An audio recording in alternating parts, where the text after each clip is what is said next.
Thank you, dear Chairman.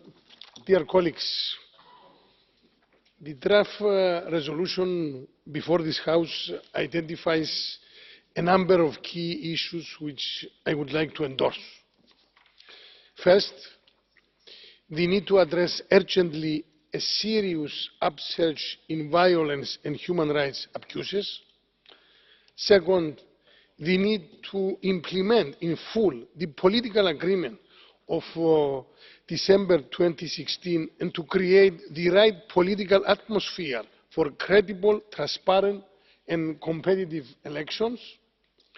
Third, the importance of working closely with the African Union and regional organisations. And fourth, the importance of support to the United Nations.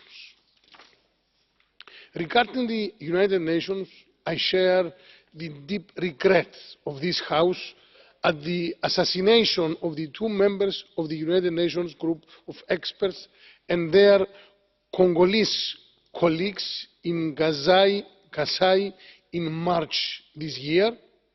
I express my sincere condolences to their families, friends and colleagues.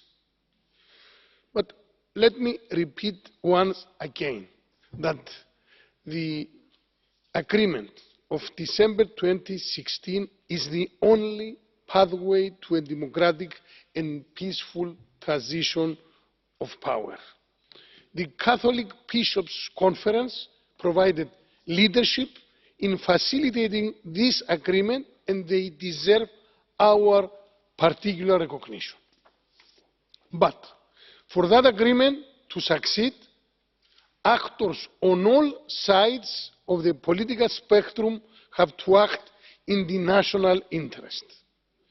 This is the only way to deliver elections before the end of 2017, and it is the only way to restore full constitutional legitimacy to DRC.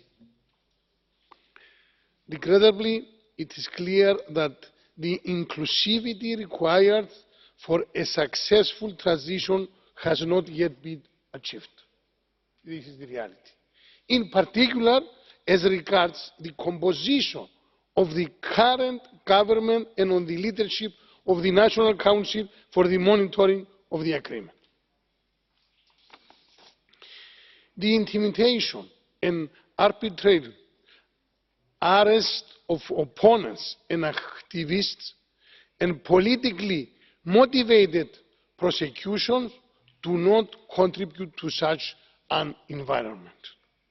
I agree with the call made in the resolution for the need to ensure that investigations of violence and killings take place quickly and that they are demonstrably independent and transparent. This is an issue that we will be pursuing bilaterally with DRC, but also at multilateral level, and particularly in the current session of the United Nations Human Rights Council in Geneva. Freedom of expression, including for the independent media, and freedom of association and assembly must be guaranteed by the authorities. Now, unfortunately, we see too many restrictions. Mr. Chair, as you know, my own responsibility covers humanitarian affairs. We cannot ignore the human impact of the outbreaks of violence in all three Kasai provinces and the ongoing threats in other parts of the country where armed groups are active. The violence affecting civilian population has already resulted in over 3.7 million refugees and internally displaced people, including 1.1 million in the Kasai region. We are in constant contact with the humanitarian actors on the ground, MSF and the Red Cross. EcoFlight, the EU's humanitarian air services, stands ready to intervene and provide them both with support when needed. We are also in contact with other donors to coordinate the next steps of the response to the growing needs in Gaza. This comes on top of our presence in the rest of the country, where we mobilise €23 million this year for a wide range of humanitarian activities. In responding to the political crisis and the violence and human rights abuses that it has generated on 29 May, the EU adopted individual restrictive measures against 9 individuals. I want to be very clear about the use and context of these sanctions. They are not intended to replace justice. They are a tool intended to encourage a change in policy or in behaviour. Sanctions are reversible. We will be open to lifting them if those concerned were to demonstrate that they had turned away from violence.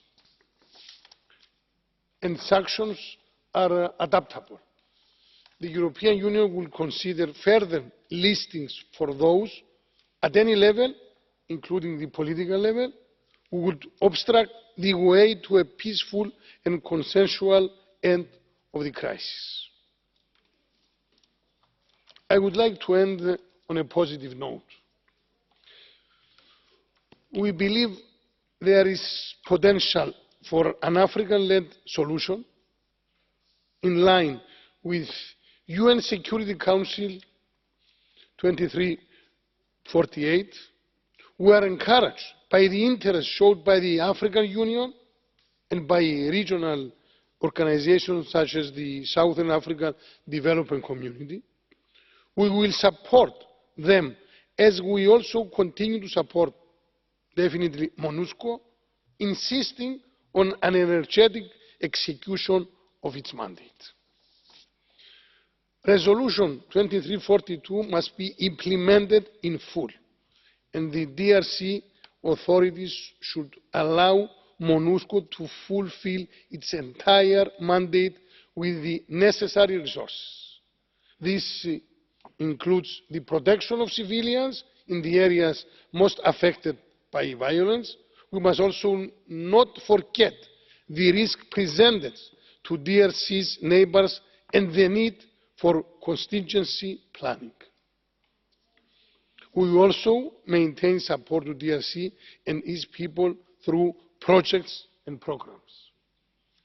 And we are, of course, if requested, ready to support the preparation of elections if progress is achieved, such as the successful completion of the voter roll and a realistic calendar and budget.